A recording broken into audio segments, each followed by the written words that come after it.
अस्सलामुअलैकुम बिस्मिल्लाहिर्रहमानिर्रहीम। आज जो हमारा टॉपिक है वो है theories of covalent bonding. Theories of covalent bonding and shape of molecules. ठीक है बेटे, इसमें जो सबसे पहले मुझे और आपको जानना है वो है ये बॉन्डिंग दरअसल कहते किसे हैं, बॉन्डिंग होती क्या है।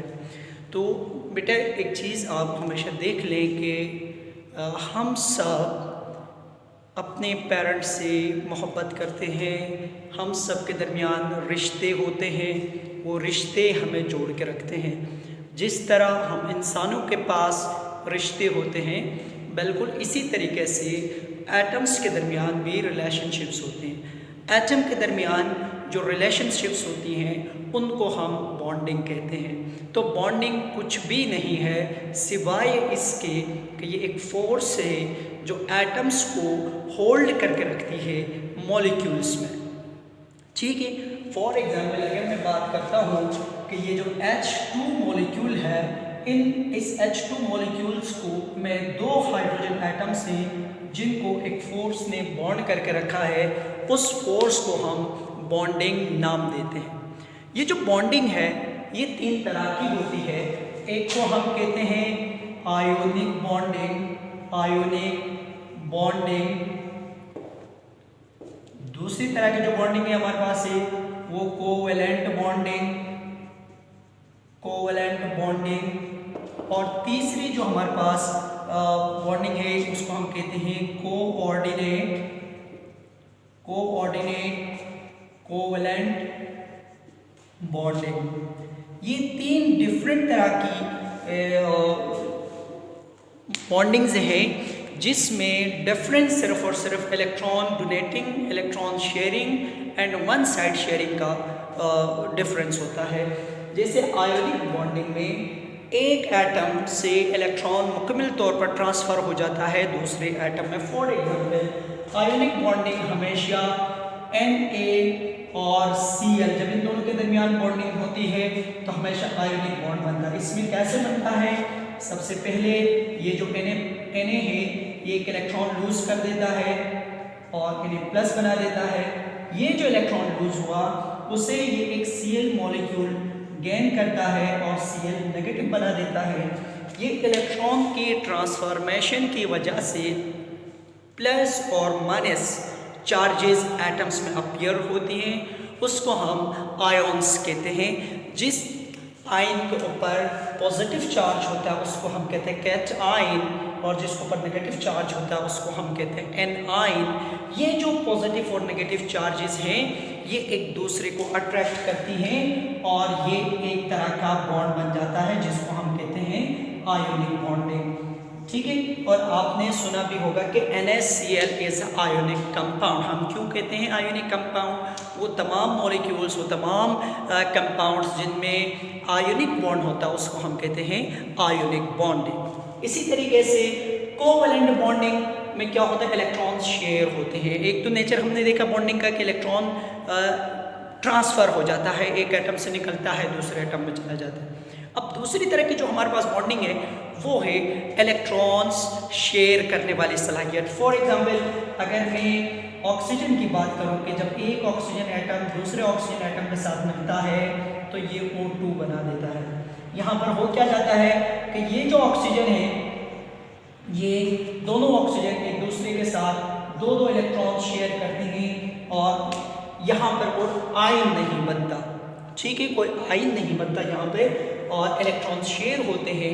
इस तरह की जो हमारे पास बॉन्डिंग होती है उसको हम कोवेलेंट बॉन्डिंग कहते हैं। ठीक है, चलें तो अभी हम बात करते हैं ये जो कोवेलेंट बॉन्डिंग हमारा टॉपिक है, तो इस कोवेलेंट बॉन्ड के कुछ कैरेक्टरिस्टिक्स प्रॉपर्टीज़ होती हैं उसको हम डिस्कस करते हैं। सबसे पहले हम डिस्कस करते हैं बॉन्ड एनर्जी। ठीक है, बॉन्ड एनर्जी कहते किसे हैं, बेटे देखें, आपने ज़िंदगी में देखा होगा, हमें कुछ करना हो, कुछ बनना हो, ठीक है, हमें कोई चीज़ अचीव करनी हो तो वी नीड हार्ड वर्किंग, ठीक है। उस हार्ड वर्किंग को हम वर्क कहते हैं, वर्क इज़ एनर्जी, ठीक है। तो कोई भी काम करने के लिए एनर्जी चाहिए।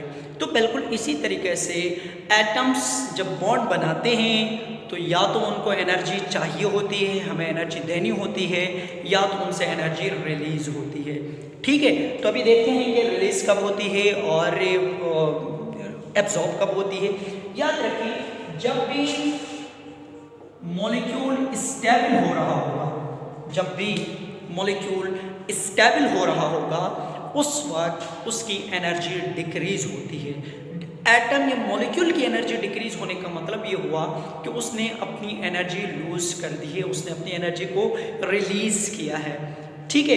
तो अब मुझे ये बताइए, जो H एटम है, ये H एटम है जो अनस्टेबल है, इसका मतलब हुआ इनके पास एनर्जी ज़्यादा है। जब ये मॉलिक्यूल की फॉर्म आएगा, जब ये मॉलिक्यूल बनाएगा तो it will become more stable. इसका मतलब क्या हुआ, अब इस H मॉलिक्यूल में जो टोटल एनर्जी होगी, इन दोनों की टोटल एनर्जी के समेशन से कम होगी। इसका मतलब जो बाकी एनर्जी कहाँ गई, वो जो एनर्जी थी वो बाहर निकल जाएगी, delta H is equal to negative, ठीक है। नेगेटिव हम इसलिए कहते हैं क्योंकि इस मॉलिक्यूल की एनर्जी डिक्रीज होती है, नेगेटिव शोज डिक्रीजेस, ठीक है। तो याद रखें, जब भी बॉन्ड फॉर्म होता है तो उस दौरान एनर्जी रिलीज होती है, यानी bond formation is an exothermic process, ठीक है। अच्छा, तो ये तो हमने कहा एक एटम जब आप इसमें मिलेंगे तो कुछ अमाउंट ऑफ एनर्जी रिलीज करेंगे। तो अगर 1 mole of H atoms and 1 mole of H atoms will combine to form 1 mole of H molecule, at that time जो एनर्जी रिलीज होगी, इस एनर्जी को हम बॉन्ड एनर्जी कहते हैं। और इस बॉन्ड एनर्जी की जो यूनिट होती है वो किलो जूल पर मोल हम इसे मेजर करते हैं, ठीक है। इसी तरीके से कि जब कोई मॉलिक्यूल ब्रेक हो जाता है, फॉर एग्जांपल अगर मैंने इस मॉलिक्यूल को तोड़ना हो, इस मॉलिक्यूल को अगर मुझे तोड़ना हो तो मुझे एनर्जी देनी पड़ेगी, यानी हम स्टेबिलिटी से अनस्टेबिलिटी की तरफ जाते हैं। अनस्टेबिलिटी की तरफ लेकर जाने के लिए हमें ज़्यादा एनर्जी चाहिए होती है, हमें एनर्जी देनी पड़ती है, यानी बॉन्ड ब्रेक करने के लिए हमें एनर्जी देनी पड़ती है। याद रखें, बॉन्ड बनता है जब, उस दौरान एनर्जी रिलीज होती है, लेकिन जिस दौरान बॉन्ड टूट रहा होता है उस दौरान बॉन्ड एनर्जी एब्जॉर्ब हो रही होती है। तो ये यहाँ पर जो डेल्टा H होगा दैट शुड बी पॉजिटिव। हाँ, ये अलग बात है कि जितनी एनर्जी यहाँ रिलीज हुई होगी उतनी एनर्जी आपको देनी पड़ेगी, ठीक है। लेकिन बॉन्ड एनर्जी जो है वो कहते हैं जब 1 मोल ऑफ मॉलिक्यूल फॉर्म होता है तो उस दौरान जो एनर्जी रिलीज होती है उस एनर्जी को हम कहते हैं बॉन्ड एनर्जी। क्लियर है? ओके। अब ये जो बॉन्ड एनर्जी है ये किन फैक्टर्स पे डिपेंड करती है, ठीक है। ये बॉन्ड एनर्जी कब ज़्यादा और कब कम होती है, तो कुछ फैक्टर्स हमारे पास हैं। फैक्टर नंबर 1 है इलेक्ट्रोनेगेटिविटी। किसकी इलेक्ट्रोनेगेटिविटी, यानी वो जो दो बॉन्डेड एटम्स हैं उनकी इलेक्ट्रोनेगेटिविटी का डिफरेंस कितना है, अभी हम डिस्कस करेंगे मजीद। दूसरा है साइज ऑफ एटम्स, यानी वो जो दो बॉन्डेड एटम्स हैं उनका साइज क्या है, एटॉमिक रेडियस आपको पता है। Third factor is bond length. हाँ, ये अलग बात है कि साइज ऑफ एटम और बॉन्ड लेंथ का एक रिलेशन है, जितना एटम का साइज बढ़ेगा उतनी बॉन्ड लेंथ ज़्यादा होगी, लेकिन हम देखेंगे उससे एनर्जी पे क्या फ़र्क पड़ता है। And the fourth factor is bond order हम इसे कहते हैं। और बॉन्ड ऑर्डर का मतलब ये होता है कि एक मॉलिक्यूल में कितने बॉन्ड्स हैं। फॉर एग्जांपल वो सिंगल बॉन्डेड से अटैच है या डबल बॉन्ड से अटैच है या ट्रिपल बॉन्ड से अटैच है, कितने बॉन्ड उसके पास हैं। तो याद रखें ये जो बॉन्ड एनर्जी है ये इस पर भी डिपेंड करती है। सबसे पहले हम बात करते हैं इलेक्ट्रोनेगेटिविटी डिफरेंस। फैक्टर नंबर 1 है इलेक्ट्रोनेगेटिविटी। ठीक है, मैं दो एग्जाम्पल आपसे शेयर करता हूँ। H एंड, मैं यहाँ पर लिखता हूँ ताकि नज़र आ जाए, H and F, H and Cl। ठीक है, यहाँ पर इस हाइड्रोजन की इलेक्ट्रोनेगेटिविटी है 2.1, फ्लोरीन की इलेक्ट्रोनेगेटिविटी है 4.0। इसी तरह यहाँ पर हाइड्रोजन की इलेक्ट्रोनेगेटिविटी 2.1 है, इसकी है 3.5। ठीक है, तो इसके पास डिफरेंस तकरीबन आ गया 1.9 और इसके पास डिफरेंस जो भी आएगा। ठीक है, यहाँ पर इलेक्ट्रोनेगेटिविटी का डिफरेंस कम है, यहाँ पर इलेक्ट्रोनेगेटिविटी का डिफरेंस ज़्यादा है। इलेक्ट्रोनेगेटिविटी कहते किसे हैं, सबसे पहले इसको जानना जरूरी है। इलेक्ट्रोनेगेटिविटी कहते हैं कि जो शेयर्ड पेयर ऑफ इलेक्ट्रॉन है, फॉर एग्जांपल जैसे ये हाइड्रोजन है और ये फ्लोरीन है, इन दोनों के दरमियान इलेक्ट्रॉन पेयर शेयर हुए हैं। अब ये फ्लोरीन चाहता है कि इलेक्ट्रॉन इसके पास आ जाए और हाइड्रोजन चाहता है कि इलेक्ट्रॉन इसके पास जाए, लेकिन चूंकि ये ताकत फ्लोरीन के पास ज़्यादा है, इसका न्यूक्लियस ज़्यादा स्ट्रॉन्ग है as compare to hydrogen, therefore the electronegativity of fluorine is greater than hydrogen, इसलिए ये शेयरिंग पेयर ऑफ इलेक्ट्रॉन इसकी तरफ शिफ्ट हो रहा होगा। ठीक है, जब इसकी तरफ शिफ्ट हो रहा होगा तो यहाँ पर पार्शियल नेगेटिव चार्ज की डेंसिटी ज़्यादा होगी, यहाँ पर पार्शियल पॉजिटिव चार्ज की डेंसिटी ज़्यादा होगी। इसी तरह यहाँ पर पार्शियल नेगेटिव चार्ज की डेंसिटी ज़्यादा होगी, यहाँ पर पार्शियल पॉजिटिव चार्ज की डेंसिटी ज़्यादा होगी। ठीक है, तो अब अगर इस नेगेटिव और इस नेगेटिव को कंपेयर में करूँ तो यहाँ नेगेटिव चार्ज ज़्यादा होगा, क्योंकि ये ज़्यादा इलेक्ट्रोनेगेटिव है, इसने इलेक्ट्रॉन ज़्यादा पावर से पुल किए होंगे, ज़्यादा अपने करीब इसने रखा होगा एज कम्पेयर टू Cl। और जहाँ पर नेगेटिव पोल ज़्यादा स्ट्रॉन्ग होता है वहाँ पर पॉजिटिव पोल भी स्ट्रॉन्ग होता है। ठीक है, तो यहाँ पर जो प्लस चार्ज है वो भी ज़्यादा है और जो माइनस चार्ज है वो भी ज़्यादा है। तो अब एक मैग्नीट्यूड, एक चार्ज हमारे पास है जिसमें चार्ज का मैग्नीट्यूड बहुत ज़्यादा है और एक और चार्ज जिसका भी मैग्नीट्यूड ज़्यादा है, उन दोनों के दरमियान अट्रैक्शन भी ज़्यादा होगी। तो इन दोनों के दरमियान अट्रैक्शन होगी बहुत ज़्यादा as compare to these two, इसलिए ये दो मॉलिक्यूल्स एक दूसरे के ज़्यादा करीब आए हुए होंगे। ज़्यादा अट्रैक्शन की वजह से ये दोनों मॉलिक्यूल एक दूसरे से थोड़े दूर होंगे, क्योंकि इनमें अट्रैक्शन कम है।